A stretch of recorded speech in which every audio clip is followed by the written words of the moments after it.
A ver, en términos formales, la Agenda 2030 es un conjunto de objetivos, son en concreto 17, que están divididos en metas y que a primera vista suenan maravillosas. Pero en términos sustanciales creo que es algo más que eso. En términos sustanciales, la Agenda 2030 es una carta fundacional, es un documento fundacional de un nuevo orden político global. Lo que está ocurriendo en el mundo es un punto de inflexión, estamos viviendo un momento bisagra en el cual la manera de estructurar la política se está modificando frente a nuestras narices y la Agenda 2030 es un poco la carta fundacional de esa modificación, de lo que viene. Hasta ahora y desde los comienzos del mundo moderno, la unidad política, por definición, era el Estado. El Estado como una organización de base territorial que tenía el monopolio del uso de la fuerza sobre su territorio y que por lo tanto ordenaba su derecho hacia adentro. Y llamábamos a eso soberanía. Soberanía como poder de definir las reglas de juego en tu propio territorio. Ese esquema hoy ya no corre más. Hoy la soberanía de las naciones está siendo avasallada por organizaciones que no tienen base territorial, que no tienen demos, por lo tanto no pueden ser democracias, que están estructuradas en todo caso como burocracias internacionales, que empiezan a fijar leyes, o digamos así, más que leyes no, vamos a decir reglas, empiezan a fijar reglas, a fijar ideologías, a fijar objetivos que todo el mundo debe cumplir. Si todo el mundo debe cumplir tal cosa, pues entonces es que la soberanía de los Estados-nación ya no es un elemento primordial de la ordenación política. Entonces, la Agenda 2030, en su pretensión de establecer un ordenamiento global, lo que nos está mostrando es que estamos asistiendo al parto de un nuevo orden político global. Yo como ciudadano empecé a sentir la presión de la Agenda 2030 alrededor del año 2015-2016 porque sobre todo lo que tiene que ver con los objetivos de género y natalidad empezó a manifestarse de una manera muy aguda en los países hispanoamericanos y empezó además por Argentina. Argentina es casi como un laboratorio de prueba. Imagínate que los movimientos feministas entran en la región hispanoamericana a través de Argentina. Allí nace, por ejemplo, Ni Una Menos. O la cuestión del aborto entra también por Argentina. Allí se diseña el pañuelo verde que después se termina utilizando en el resto de los países. Con lo cual, desde Argentina yo he tenido una perspectiva quizás anticipada del asunto porque la Agenda 2030 y sus objetivos primero se han probado en mi país. Con la insistencia del control natal. En el caso de América, la piedra fundamental de la Agenda 2030 ha sido las políticas de abortos en los últimos años. Por supuesto, allá tenemos temas de género, tenemos feminismos, tenemos LGBT, tenemos discursos climáticos, tenemos una serie de demandas que se entroncan de manera explícita en la Agenda 2030. Pero la que más insistencia ha tenido en los últimos años ha sido la del aborto. Y no es una casualidad. Acá vale la pena hacer un esfuerzo genealógico cuando uno piensa las políticas de aborto y retrotraerse a lo que Naciones Unidas ha intentado por lo menos desde el año 1974. En el año 1967, en Naciones Unidas se crea el Fondo de Población de Naciones Unidas. Ese Fondo de Población se propone como objetivo, entre otras cosas, monitorear el crecimiento demográfico. ¿Para qué? Para evitar una sobrepoblación, entre otras cosas más. ¿Bien? En el año 74 organiza Naciones Unidas en Bucarest la primera Conferencia Internacional de Población y Desarrollo, donde participan un montón de países, donde participan además muchas agencias de la ONU y donde la ONU fracasa.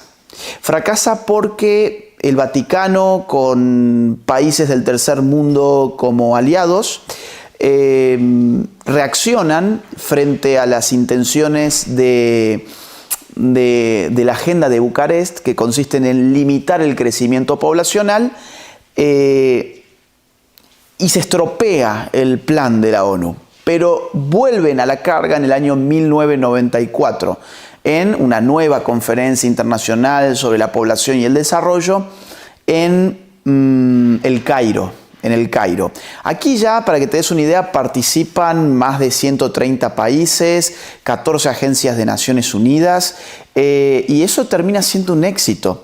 Cuando uno estudia los documentos finales de esa conferencia, vas a ver que en la propia introducción ya se advierte el peligro de una sobrepoblación.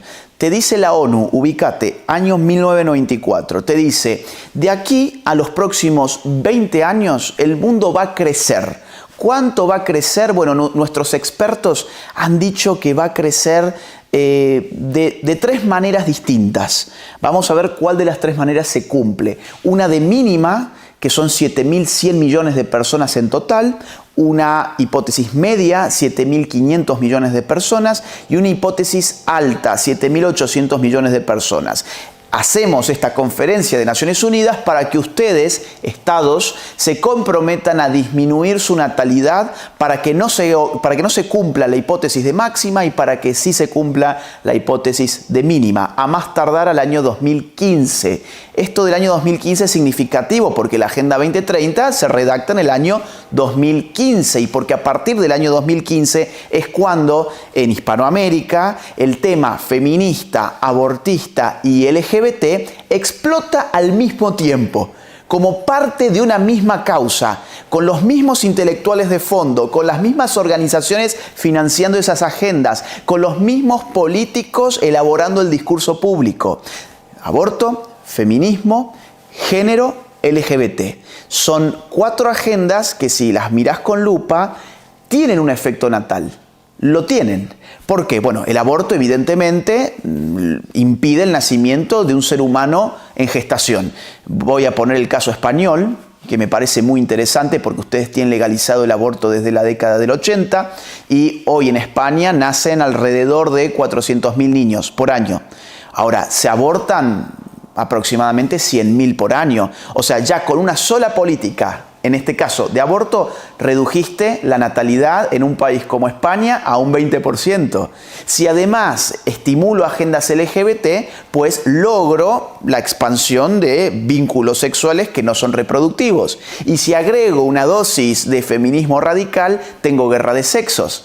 Entonces, esto es un cóctel explosivo que entronca perfectamente con la Agenda 2030 porque, y acá cierro el asunto, hay objetivos de la Agenda 2030 que demandan el cumplimiento de los objetivos del Cairo 1994. Por ejemplo, el objetivo número 5, que es el de igualdad de género, su meta número 6 demanda un cumplimiento inmediato de todo lo acordado en el Cairo en 1994 y lo acordado en Beijing en 1995, que fue la 4ª Conferencia Internacional de la Mujer. Ahora, cuando vos vas a ver qué se pactó en el Cairo en el año 94, te vas a encontrar con las medidas número 7, bien, 7.1, 7.2, 7.3, que le piden a los estados que a más tardar para el año 2015 legalicen una gama completa de servicios de salud reproductiva y planificación de la familia. Cuando vas a ver qué se entiende además por salud reproductiva y derechos sexuales y de planificación de la familia, vas a encontrar que incluyen interrupción voluntaria del embarazo, como ellos le denominan políticamente correcto, al aborto. Entonces, claro, la gente aplaude la Agenda 2030, qué lindo, todos queremos igualdad de género, pero ¿por qué no pusiste la lupa y no te pusiste a leer los documentos que están encriptados en la enunciación de las metas específicas de cada uno de los objetivos? Yo, por empezar, rechazo la idea de que la igualdad de género sea algo que deba buscarse. ¿Qué es la igualdad de género? Yo creo en la igualdad ante la ley, que es que la misma ley se aplique de la misma manera para todos los ciudadanos. Porque si vamos a hablar de igualdad de género, vamos a tener un problema porque hay mucha desigualdad de género que es beneficiosa para la mujer. Por ejemplo, en Argentina las mujeres se jubilan 5 años antes que los hombres. Ahí habría un problema de desigualdad de género. También lo hay de desigualdad frente a la ley en este caso. Ahora bien, si queremos hablar de igualdad de género, y claro, siempre nos van a decir, claro, hay un problema porque los puestos ejecutivos de las empresas son ocupados sobre todo por hombres y las mujeres están en puestos medios. Bueno, sí, y también el escalafón más bajo de la sociedad está ocupado por hombres. Por ejemplo, los que recogen la basura en todos nuestros países, en altas horas de la madrugada, subiéndose a un camión, bajándose cada 20 metros para alzar bolsas de basura, arrojarlas dentro del camión y volverse a subir para hacer lo mismo reiteradamente durante toda una noche, son hombres. Y yo no veo que nadie esté pidiendo allí igualdad de género. Ni hablar lo que acontece cuando hay un conflicto armado. Tenemos uno frente a las narices, el conflicto Rusia-Ucrania. Y yo no he visto que nadie haya dicho que había un problema de igualdad de género porque la mayoría inmensa de los efectivos militares que están matando y muriendo en el campo de batalla son hombres y no son mujeres. De hecho, en Ucrania se evacuó a las mujeres de las zonas peligrosas y los hombres tenían prohibido abandonar su patria, tenían que matar y morir por su patria, por ley. Y yo no vi ninguna campaña internacional pidiendo igualdad de género. Curiosamente, sí veo campañas de igualdad de género, en el caso de Argentina, por ejemplo, a la hora de ir a comprar el shampoo al supermercado. Hay programas periodísticos que se han dedicado a mostrarle a la audiencia cómo el shampoo de hombre costaba 15 centavos de euro menos que el de la mujer y ahí estaba el patriarcado. Ahora, curiosamente, si vamos a hablar de brechas de género, hay otro tipo de brechas un poco más importantes que la del shampoo, que es, por ejemplo, la de expectativa de vida. En todos nuestros países, la mujer vive en promedio entre 5 y 7 años más que el hombre. Eso es una brecha de género interesante. ¿Cómo hacemos para tener igualdad de género? O, por ejemplo, la brecha de género que existe en prácticamente todos los países de Occidente en aquellos que obtienen títulos de educación superior. ¿Qué tenemos que hacer para lograr igualdad de género? Tenemos que, por ejemplo, hacer que los hombres aprueben sus asignaturas con notas menores que las mujeres. O tenemos que disminuir la cantidad de asignaturas para los hombres, de modo que aceleren su paso por la universidad y puedan equiparar al sexo femenino la cantidad de diplomas que se obtienen. La igualdad de género no es justa. Lo que es justo es establecer reglas iguales para los sexos y que ellos distribuyan sus labores, sus intereses. Te pongo un ejemplo nórdico. En Noruega, campeones de la igualdad, suponían que tenían un grave problema de desigualdad de género porque a la hora de poner la lupa en los salarios se daban cuenta que la mujer en promedio estaba ganando menos que el hombre, entre otras cosas porque las carreras universitarias que la mujer escogía eran de menor valoración económica en el mercado. Y para poner el ejemplo típico, ingeniería era una de esas carreras que vamos a inventar una proporción no exacta, aproximada, en la cual de 10, 9 son hombres, 1 es mujer. Entonces los noruegos dijeron, bueno, acá tenemos que hacer políticas de igualdad de género. Vamos a subsidiar, vamos a estimular la demanda femenina de ese tipo de carreras dándoles una beca dineraria. Vamos a pagarle a la mujer para que estudie ingeniería. Y claro, mientras ese subsidio se mantuvo en pie, claro, creció la cantidad de matriculadas femeninas, pero cuando pensaban que la igualdad ya se había logrado, retiraron el subsidio y la cosa volvió a sus números naturales. Ahora, yo me pregunto, ¿vale la pena a cambio de un subsidio dedicar tu vida a una carrera que nunca te gustó? ¿Le hicieron un bien a la mujer? ¿Con un incentivo estatal, dinerario? Bueno, sí, tenemos ingenieras, bien, y ganan un poco más, bien, y la felicidad simplemente es ganar más en una carrera que no te gusta. Bueno, esas son las cosas que tiene la llamada igualdad de género que a mí me parecen desastrosas. Por eso cuando la ONU habla de igualdad de género, aparte hay cosas en la Agenda 2030 en el nombre de la igualdad de género que son inentendibles.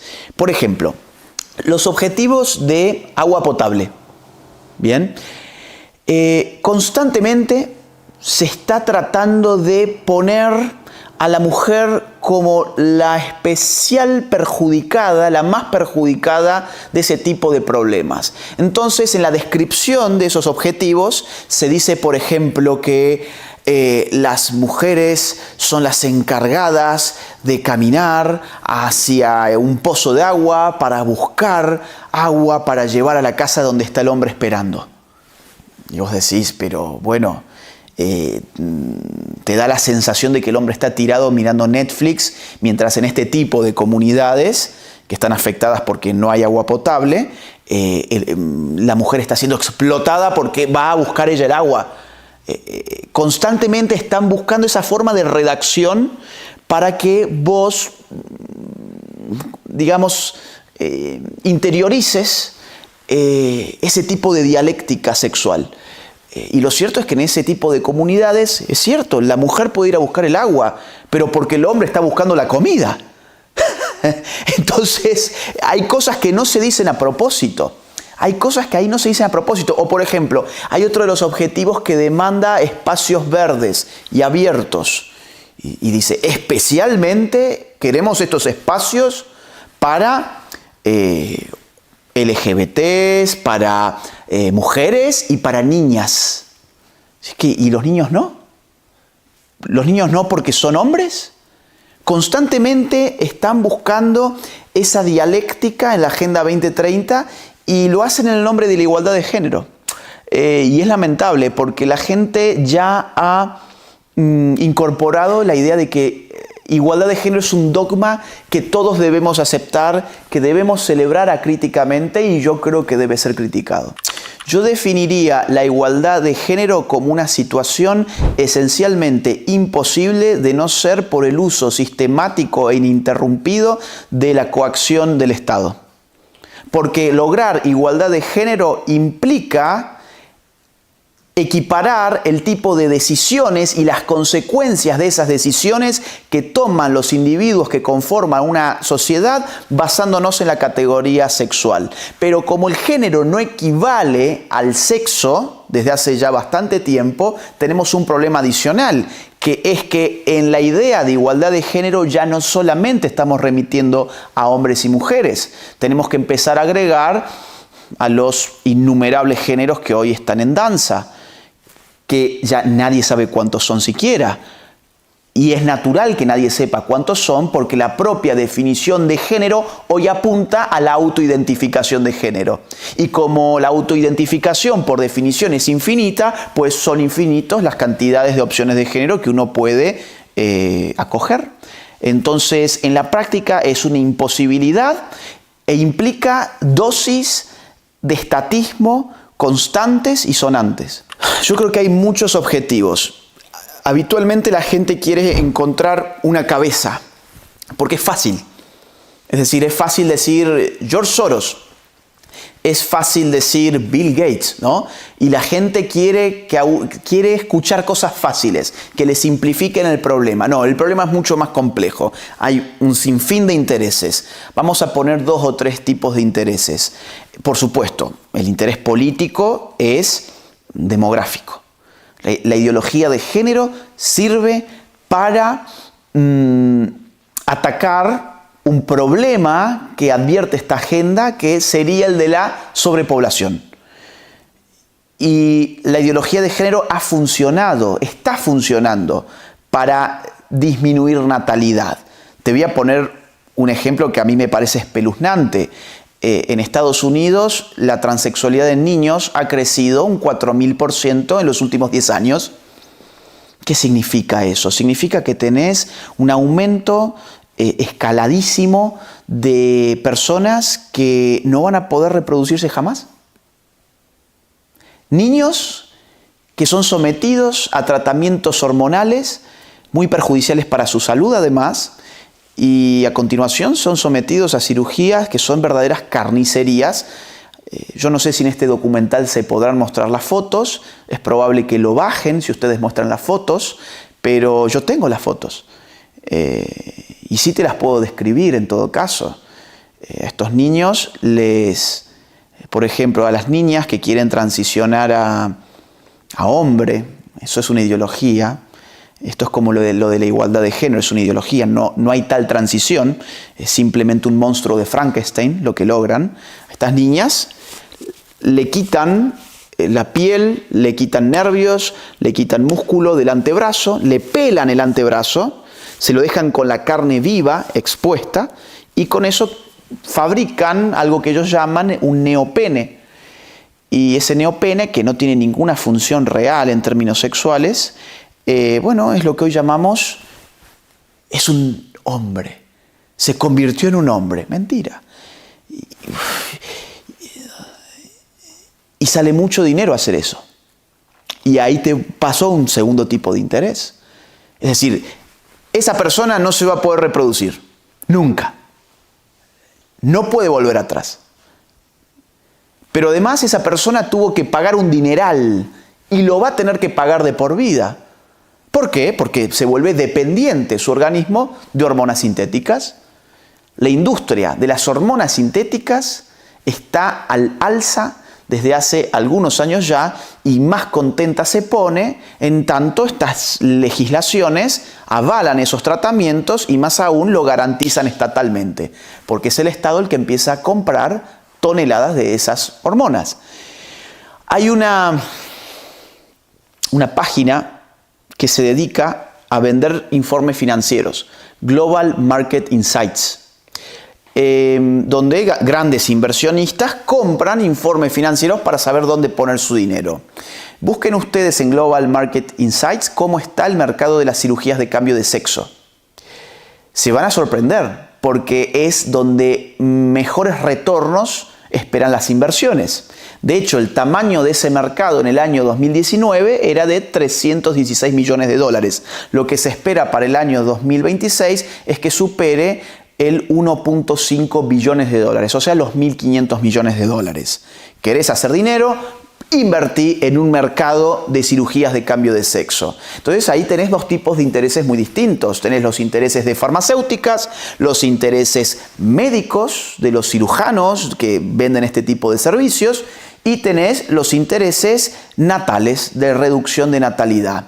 Pero además tenés intereses mucho más pequeños, los intereses psicológicos de militantes. Ahí hay una serie de personas que han politizado una situación otrora personal que evidentemente estaba perturbándolos, que sentían una perturbación individual y que ahora son acogidos por un discurso público que les dice que todo lo que ellos sienten es la realidad.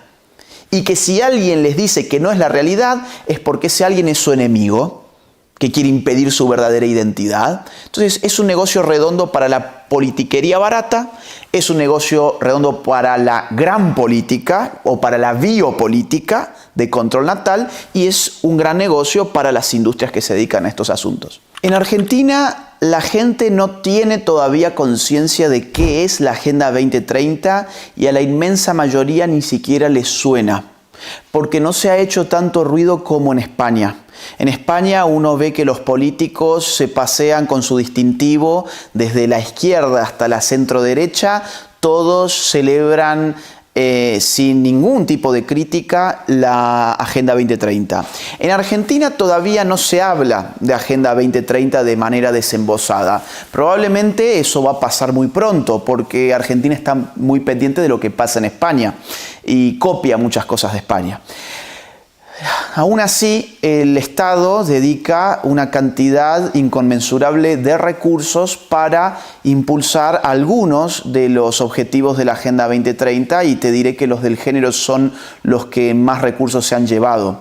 El nuevo gobierno, bueno, nuevo gobierno no, porque ya lleva 3 años y cuando este documental se publique ya va a estar quizás saliendo, vamos a reformular eso. El gobierno de Alberto Fernández y Cristina Kirchner creó un Ministerio de la Mujer, los Géneros y las Diversidades. Ese ministerio se lleva en políticas transversales de género Las políticas transversales de género, cuando uno las suma, ¿sí?, se lleva más que lo que se lleva el sector justicia, por ejemplo. Se lleva más de lo que se lleva el sector seguridad. O sea, estamos hablando de sectores claves para el Estado, pues no, lo que más se lleva en Argentina son las políticas transversales de género, entre las cuales encontramos desde una línea rotativa para llamadas por violencia de género hasta un semáforo LGBT. Claro, en Argentina tenemos semáforos donde el muñequito cuando cruza la calle, en verdad son dos homosexuales que están agarrados de la mano, y cuando tenés que frenarte son dos lesbianas que están agarradas de la mano, y en eso se van nuestros recursos públicos, por ejemplo. Las políticas transversales de género suponen que el género debe estar impregnando toda estructura pública. Por eso todos los ministerios tienen presupuesto y partidas de género. No solo el del género, las diversidades y las mujeres, sino toda la estructura estatal está impregnada de género. Ahora, esto no es una decisión del Estado argentino. ¿Esto de dónde sale? Sale de Naciones Unidas. O sea, volvemos a nuestro tema. Sale de la Cuarta Conferencia Internacional de la Mujer en Pekín, donde se estableció que el llamado enfoque o perspectiva de género tenía que aplicarse de manera transversal en toda la estructura estatal. Y por supuesto, el campo de la educación es un campo protagónico. En Argentina, en el nombre de la llamada educación sexual integral, ya desde la época de Macri, se estableció que el objetivo era, cito textualmente, desnaturalizar la manera en que los niños son niños y las niñas son niñas. Hay que desnaturalizar a tu hijo, hay que desnaturalizar a tu hija. ¿Por qué desnaturalizar? Porque la ideología de género supone que no hay nada natural en el sexo, que el sexo es una categoría arbitraria que nos ha permitido establecer una división binaria en clave hombre-mujer, que debemos subvertir esa división binaria que está basada en una naturaleza sexual, porque la identificación de género no tiene ningún arraigo biológico, sino que es autoperceptual. Entonces hay que apuntalar esa ideología en los colegios. Pero incluso desde la más tierna infancia, en Argentina han trascendido, por ejemplo, casos escandalosos de jardines de infantes, o sea, establecimientos donde concurren niños de 5 años, a los cuales las maestras les organizan actividades en las cuales se tienen que maquillar como mujeres, tienen que adornar su cuerpo con accesorios femeninos, como un collar, como una pulsera, como anillos, y además tienen que, en muchos casos, cambiar su ropa por ropa femenina, como vestidos de mujer, de niña, y tienen que estimular las maestras el juego con juguetes que consideraríamos más propios del otro sexo. Por ejemplo, que los niños jueguen con muñecas y que las niñas jueguen con soldaditos. Entonces, de esa manera desnaturalizamos la forma sociocultural de ser niño y ser niña. Bueno, esto con chiquitos de 5 años. O te pongo otro ejemplo con chicos un poco más crecidos, adolescentes. En Córdoba, de donde yo soy, Argentina, Córdoba, hay un manual que tiene un ejercicio práctico llamado el género opuesto y se practica en los colegios. Dura media hora y consiste ese ejercicio en que los alumnos se autoperciban con un hombre distinto, con una edad diferente y con una orientación y una identificación sexual diferente. Y durante media hora tienen que establecer diálogos entre ellos conforme a sus nuevas identidades. Por ejemplo, tu hijo se llama Juan, bueno, durante ese tiempo en el colegio se tendrá que llamar Marta. Tu hijo es un varón que le gustan las mujeres y tiene 15 años, bueno, durante ese rato en el colegio tendrá que ser una mujer lesbiana de 38 años. Y se va a encontrar con Pedrito, su mejor amigo, que ya no es Pedrito, ahora es, no sé, Claudia, una chica trans de 28 años. Y van a hablar de vidas que no tienen, de experiencias que no conocen, para terminar concluyendo, y así pide el ejercicio, que concluyan con los profesores los prejuicios existentes contra las personas LGBT. Y a eso le llaman educación sexual integral en Argentina. Evidentemente esto no es educación sexual. Han sido muy astutos en llamarla educación sexual porque de esa manera pueden acusar a los críticos de ese tipo de adoctrinamiento, les pueden acusar de fundamentalistas, retrógrados, no quieren que haya educación sexual porque quieren que los niños sean ignorantes sobre la realidad sexual. No, no ese es el punto. Es que eso no es educativo. Eso no enseña nada, eso confunde la identidad de los alumnos y eso además incorpora una ideología en ellos, que es la ideología de la fluidez de la identidad. Bueno, esos son solo algunos ejemplos de tantos otros que te podría dar de Argentina. Bueno, algunas consecuencias de este tipo de agendas que ya se advierten, no solamente en Argentina, sino en toda Hispanoamérica, es, por ejemplo, la legalización del aborto en distintos países, en donde la mayoría se consigue no a través del poder legislativo, sino a través de reinterpretaciones judiciales que provienen de jueces amparados, a su vez, por documentos provenientes de organismos internacionales. Y esto es muy interesante para el tema de este documental. Porque si la ley en un gobierno representativo democrático debiera provenir soberanamente del pueblo a través de sus representantes, pues hoy no está proviniendo del pueblo a través de sus representantes, sino que está viniendo de una élite global que nadie conoce. Te pongo el ejemplo de la Corte Interamericana de los Derechos Humanos y la Comisión Interamericana de los Derechos Humanos. Estos organismos que son claves para el sistema de derechos humanos de toda América, es el sistema de derechos humanos de OEA. OEA es la Organización de Estados Americanos. Estas dos estructuras que acabo de mencionar son financiadas mayoritariamente por estados que no son americanos, por empezar. España es uno de los que más dinero pone, por ejemplo, en esos organismos. Y cuando vas a mirar con la lupa cuáles son las intenciones explícitas, no implícitas, explícitas del dinero que España le envía a la Corte o a la Comisión Interamericana, vas a ver que España le está pidiendo más activismo judicial para casos LGBT. Lo que a España le interesa es que los derechos humanos sean interpretados ahora por la Comisión y por la Corte como derechos de minorías, no de los humanos, sino que se circunscriba a causas LGBT. O por ejemplo, cuando vos mirás documentos que provienen de la Comisión y de la Corte, que después se utilizan como insumo por el periodismo y por los políticos cuando tienen que hablar de estos temas, vas a ver que esos documentos llevan el logo, por ejemplo, de la fundación Open Society de George Soros. ¿Por qué? Porque fue esa fundación la que otorgó el dinero necesario para que esos documentos se escribieran. Y cuando empezás a ver qué otro tipo de organismos intervienen en el financiamiento de estas estructuras, te vas a dar, por ejemplo, con empresas que todo el mundo va a conocer, como Google. ¿Sí? Y vos decís, ¿qué hace acá Google poniendo dinero para esto? O por ejemplo, te vas a encontrar con la Fundación Ford, o te vas a encontrar con la Fundación Arcus, que se dedica a temas LGBT. Entonces, como consecuencia de ese activismo judicial, que insisto, proviene de opiniones consultivas, por ejemplo, la Corte en el año 2017, a fines del año 2017, le hizo una opinión consultiva a Costa Rica, donde llamó a todos los países de la región a legalizar matrimonio homosexual, adopción homoparental y leyes de identidad de género.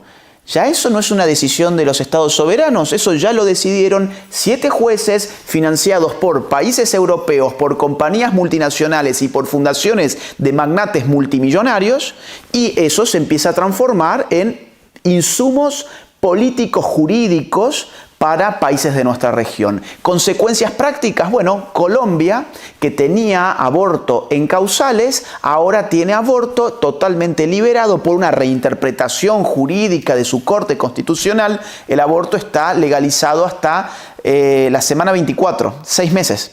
6 meses de gestación vos podés ir y matar a tu hijo y no pasa nada. Esto fue interpretado de esta manera en el mes de febrero del año 2022.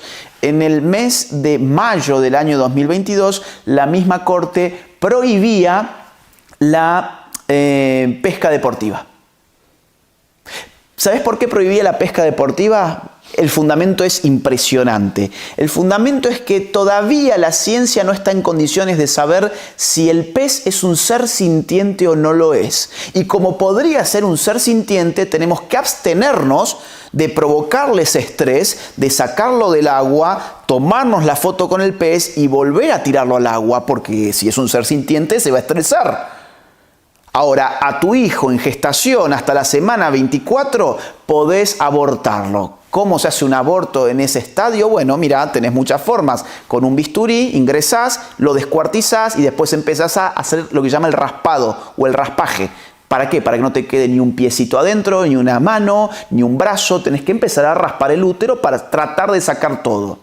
O podés hacerlo con una aspiradora, por ejemplo. Ingresas una aspiradora especial para estos casos y lo succionás y lo sacás ya descuartizado por la fuerza que está haciendo la aspiradora. Bueno, el pescado no me lo saques del agua.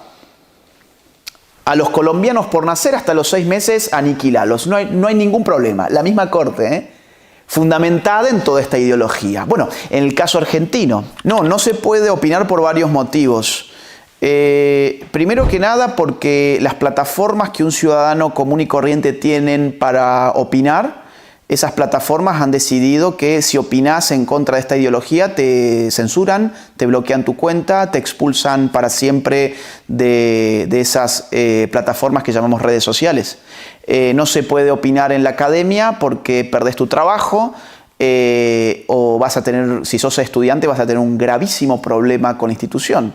De hecho, ya hay muchos estudiantes que han sido expulsados por opinar contra la ideología de género. Hubo un caso reciente en una universidad de Nueva York que expulsaron a un estudiante porque en su cuenta de Instagram había dicho que el hombre es hombre, la mujer es mujer y que la autopercepción no define ninguna sexualidad objetivamente. Por ese reel que ese alumno había lanzado en su cuenta de Instagram, en su cuenta privada, la universidad decidió expulsarlo. Tenemos profesores siendo expulsados en México, por ejemplo. Un buen amigo mío que dio clases de Derecho durante más de 10 años en una universidad de Aguascalientes fue expulsado de la cátedra por haber hecho una publicación en su cuenta de Facebook contra una manifestación feminista que terminó destrozando la catedral de Aguascalientes. Esto es el pan de todos los días. Una estudiante escocesa en su universidad, hace algunos meses nada más, también fue disciplinada porque en una clase sobre género donde preguntaron qué era una mujer, ella dijo: una mujer es un ser humano que tiene vagina. Y esto se consideró un discurso de odio. Entonces no podés opinar en las redes, no podés opinar en las universidades, no podés opinar de esto en los grandes medios de comunicación tampoco. A mí, bueno, yo creo que soy un caso. Yo escribí en un medio muy importante, en 2 medios muy importantes de Argentina durante algunos años, y los 2 decidieron dejar de publicarme porque yo no podía oponerme a feministas, yo no podía oponerme al género, yo no podía oponerme al aborto, quedé afuera, a pesar de que mis columnas eran muy leídas en ambos medios. No era un problema de rating, era un problema ideológico. Entonces es una lucha demasiado desigual la que uno está dando, porque tenés que estar haciendo malabarismos lingüísticos para que no te censuren en las redes. Sabes que en las universidades no hay lugar para esto. Sí hay lugar para lo otro, y cada vez más. En las universidades tenés revistas de género, revistas queer, departamentos queer, tesis queer. Si vos estás de ese lado, vas a tener el camino allanado. Vas a recibir becas. George Soros da becas, por ejemplo, para estudiantes, y casi todas son para este tipo de temas. Pero si estás en contra, tu vida se puede convertir en un infierno. La adquisición de Twitter por Elon Musk, yo creo que es un soplo de aire fresco. Ya hay gente incluso hablando sobre, y ahora sí tengo que hablar en código porque entiendo que esto va a salir en otras plataformas, hablando sobre pinchazos que no se podía decir absolutamente nada en ninguna otra red social. Veo que ya hay gente que está hablando con libertad sobre ese tipo de asuntos en Twitter y sus cuentas en los últimos días por lo menos no han sido suspendidas. Yo creo que es una buena noticia. Además, Elon Musk está mostrando la parcialidad de una red social como Twitter antes de él haberla adquirido. Hoy estamos grabando, hoy es 25 de noviembre del año 2022. Bueno, hace un poquito más de 24 horas, Elon Musk mostraba un depósito de Twitter donde sacaba camisetas ¿no? de la gestión anterior. Stay woke, o sea, mantente woke.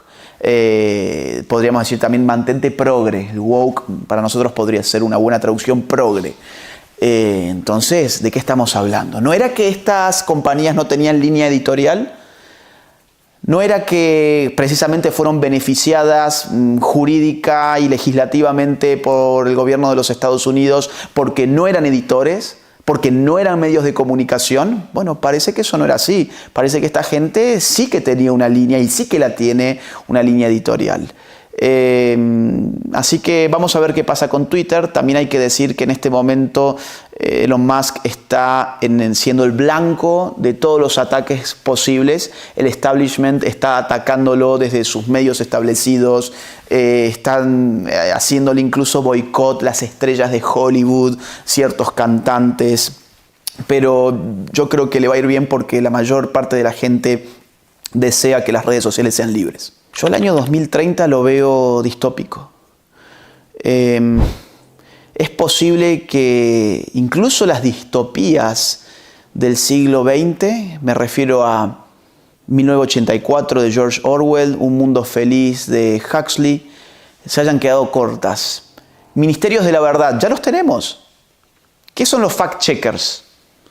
¿Quiénes financian los fact-checkers?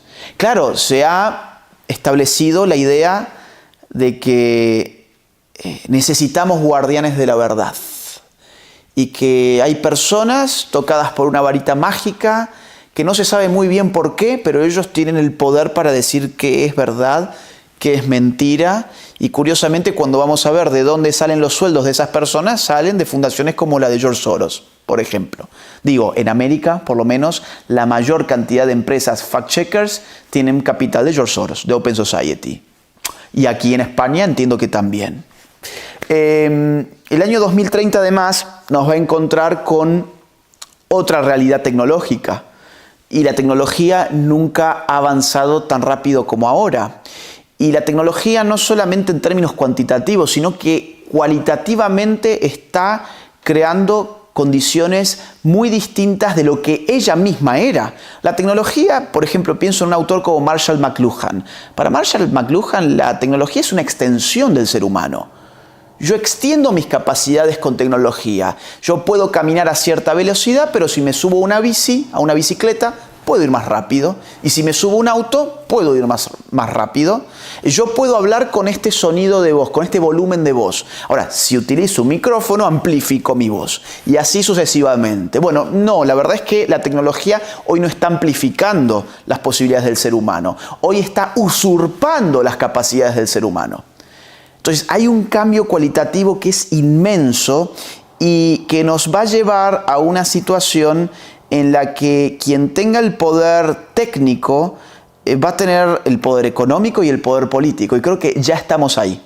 Ya estamos entrando en esa era. Quien maneje la información, quien maneje la comunicación, puede saber mucho más sobre nosotros de lo que incluso nuestros amigos saben. Y ese es el negocio de Internet, en definitiva. Y ese es un negocio no solamente económico, como pretende Shoshana Zuboff en la era del capitalismo de la vigilancia, que fue un libro que sonó mucho en los últimos años, una académica de Harvard. No es solamente un negocio económico, es también una técnica política.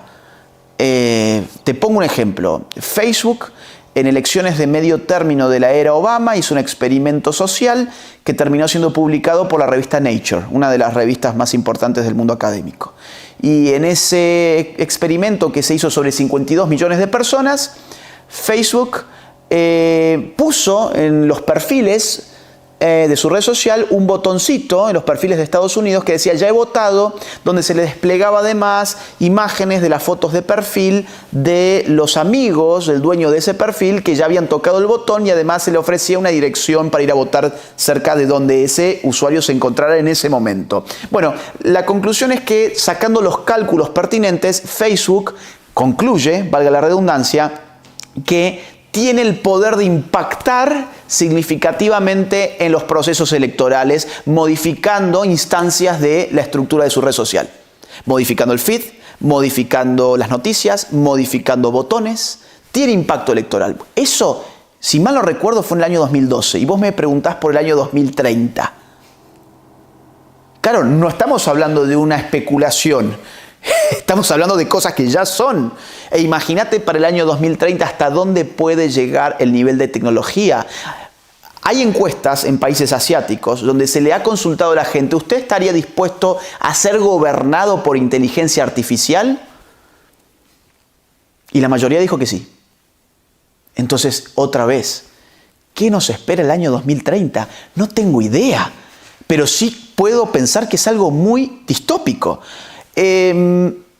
Además, hay otra variable, y yo creo que en el fondo también esto involucra a los intereses de la Agenda 2030 y puntualmente al control demográfico, y es el sistema productivo. Hemos pasado de un mundo industrial a un mundo postindustrial basado en servicios. Hoy los países más avanzados económicamente explican su PBI abrumadoramente por el sector servicios. España, 80%. Estados Unidos, 80%. Gran Bretaña, 80%. Ahora no hay nada más reemplazable que el mundo de los servicios. Y el mundo industrial manual ya fue reemplazado hace rato, por eso corrimos al mundo de los servicios. Y hoy las expectativas están en, y esto ya se ha hablado mucho en otra institución que es clave en esto que estamos hablando, que es el Foro Económico Mundial, el Foro de Davos. Ya se ha dicho que todo tiende hacia lo que ellos llaman industrias 4.0, que son industrias operadas al 100% por máquinas. De hecho, ya existen, Amazon tiene, por ejemplo. Entonces, ¿qué tenemos que advertir en los años que vienen? Pues que el factor humano va a ser cada vez menos necesario para el sistema económico de las sociedades venideras. Y si el factor humano es cada vez menos necesario, no solamente, insisto, en términos manuales, que ya no lo es, sino también en términos comunicacionales y en términos de servicios, pensá hoy cuando llamás a un call center, ¿quién te atiende? Hay un bot, ya ni siquiera lo llamás, chateás y eso está programado para que te responda. Y yo me pregunto, ¿podemos reemplazar a un juez? Bueno, hay gente que dice que sí. ¿Podemos reemplazar a un contador? Hay gente que dice, pero claro. ¿Podemos reemplazar a un artista?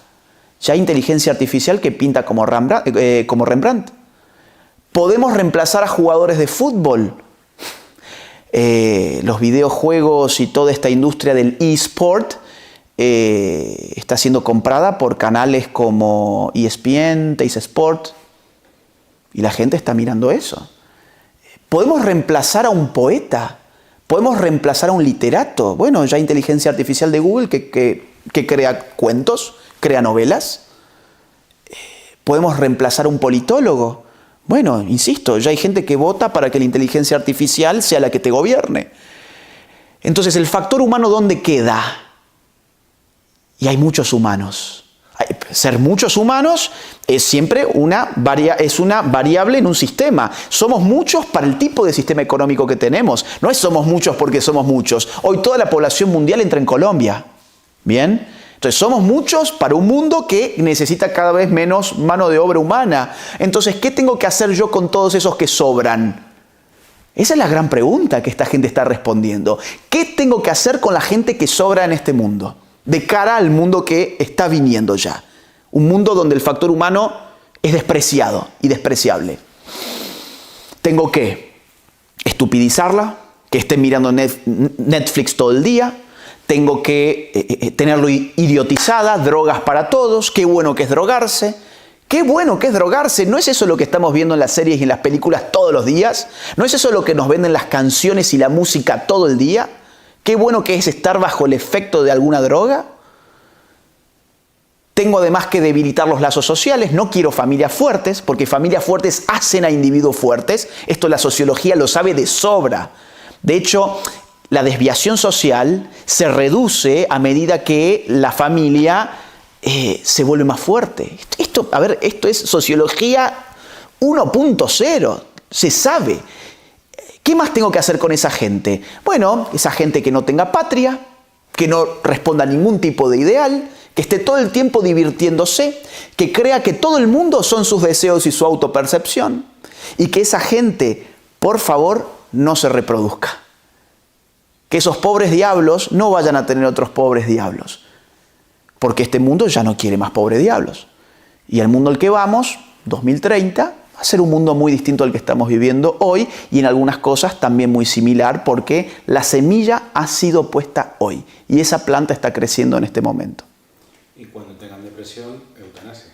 Cuando te dé depresión y ya no puedas más con los psicofármacos, que además se los vas a estar comprando obviamente a una industria que se forra de dinero, con la industria de los psicofármacos y que nunca han sido tan consumidos como hoy, nunca. Cuando uno analiza los estudios de la cantidad de psicofármacos que se consumen en Occidente y la evolución, te caes de la silla. La gente está deprimida, la gente tiene ansiedad, la gente no sabe quién es, pero si además te cansaste de los psicofármacos y además sos pobre, pues, eutanasia. Y si sos homeless, mira lo que pasa en Canadá. Eutanasia. Por ser pobre. El niñito tiene depresión. No, tu vida va a ser una basura. No vas a mejorar porque es una depresión crónica lo que tenés. Eutanasia. Ya estamos viendo esos casos. Claro, es parte de una misma agenda. Solamente que se tiene la virtud de presentarse con el banderín de los derechos humanos, con el banderín multicolor, que es muy simpático, que cuidado, no vayan a pensar ustedes que ese banderín es simplemente de determinadas orientaciones sexuales. Ese banderín es la bandera del nuevo orden global que están haciendo, entre otras cosas, con la Agenda 2030. Por eso ese banderín se usa a todo propósito, en todo tipo de institución. Ya no es una bandera que remita a nada sexual realmente. Bueno, ahí está, ¿no? Esa es la agenda que viene y yo creo que su documento fundacional, como decía, es la Agenda 2030. Lo que nosotros podemos hacer primero que nada es ir de abajo hacia arriba, porque somos gente que estamos abajo. Ninguno de nosotros es dueño de Google, ninguno de nosotros es un gran directivo de Naciones Unidas, ni somos presidentes de algún Estado-nación. Entonces, ir de abajo hacia arriba implica, primero que nada, yo estoy informado de esto, sé lo que pasa en mi país, sé lo que pasa en mi región, sé lo que pasa en mi entorno, en mi vecindario, en el colegio al que va mi hijo, sé lo que dicen los medios de comunicación de mi ciudad, o no tengo idea, vivo en una burbuja. Primer punto, estar informado. Segundo punto, formarme. ¿Por qué? Bueno, porque yo puedo tener mucha información, pero verla como una cosa anecdótica. No, necesito formarme. La verdad es que tengo que volver a hacer un esfuerzo de lo que yo llamaría educación radical, un compromiso con una educación, una autoeducación, no dentro de un sistema. Obviamente, saquen sus títulos, vayan a la universidad, hagan lo que ustedes quieran, pero además una educación paralela con libros prohibidos por el sistema. Libros que no te lo van a dar ni en el colegio ni en la universidad. Empezá a abrirte a otras campanas y después saca tus conclusiones. Yo no te quiero decir cuál tiene que ser tu conclusión. Yo saqué la mía. Ustedes saquen la suya. Pero que esas conclusiones te sirvan como insumo. ¿Para qué? Para cuidar a los tuyos. Y ahí vamos subiendo un poquito. Ya no lo hago por mí, lo hago por los míos. Yo necesito educar a mis hijos. ¿Por qué te crees que hay tanto interés en meterse con los niños? Bueno, porque es la generación que viene y porque en general este tipo de militantes de los cuales hemos estado hablando no tienen hijos. Y es un peligro para ellos que los hijos de los demás el día de mañana rechacen este tipo de agendas. Entonces, eduquen ustedes a sus hijos, que sus hijos los admiren. Se ha perdido la idea de la admiración del hijo hacia el padre. El padre quiere ser admirado porque se compró un coche que reluce. El padre quiere ser admirado porque le pega bien a una pelota de fútbol. No, que tu hijo admire el tipo de educación que le podés dar, porque al final del día es lo único que va a valer la pena de lo que le podés dar en el mundo que viene. Empezar a resistir como familia, empezar a participar en la sociedad civil. Hay agrupaciones, hay grupos de ciudadanos, hay partidos políticos en algunos países que también están resistiendo, no en todos lamentablemente, pero sí hay partidos antiglobalistas que en algunos sitios ya existen y están teniendo su éxito. Apoyar. La salida va a venir en una dimensión allá arriba, va a venir de la política, porque es la política la que finalmente mete este tipo de agendas. Ahora, el proceso, como verás, es de abajo. El proceso es de abajo, va subiendo y llegás a decir y a darte cuenta, ok, necesito políticos que empiecen a combatir este tipo de agendas. Y hay que estimular que eso sea así. Bueno, en términos teológicos, lo primero que hay que decir es que yo no soy teólogo. Y eso es una limitación al tipo de respuesta que puedo darte y a mi conocimiento, evidentemente. Casi que como una opinión de una persona de a pie en esta materia, te diré que resuena en mí la idea de Benedicto XVI respecto de la ideología de género cuando lo acusaba de ser la última rebelión de la criatura contra su creador, porque evidentemente la ideología de género es pretender que el ser humano es creador de sí mismo, que no es criatura en ningún sentido posible. Pero más allá de eso, también es cierto que a veces uno cree que este tipo de adversarios son ateos. Y la verdad es que no necesariamente. Muchos de ellos están metidos en temas de brujerías, de satanismo. Y esto no es una opinión, no es una intuición que yo tenga, es que están los videos. Las recientes elecciones de Colombia, por ejemplo. Dentro del Congreso, dentro de las instituciones públicas, se ha filmado a gente haciendo brujería, gente haciendo santería, gente dedicándose a ese tipo de rituales. O por ejemplo, cuando luchamos contra el aborto en el año 2018 y en el año 2020 en Argentina, también corrieron videos de gente haciendo ese tipo de rituales. Con lo cual, por supuesto que hay gente atea, hay gente que le parecerá incluso absurdo a pesar de apoyar esas agendas, pero también es cierto que hay un espectro de personas que son militantes, que más aún pueden ser también dirigentes de ese tipo de grupos, que sí, que creen en dimensiones supraterrenas, pero que sirven al mal. Y sirven al mal conscientemente. En Estados Unidos esto es mucho más visible todavía en los grupos satanistas, donde, por ejemplo, parte de sus rituales involucran abortos. Elaboran, por ejemplo, abortos en Navidad para simbolizar el aborto de Jesucristo. Y por eso también hay una insistencia que en Hispanoamérica se ve con los símbolos religiosos.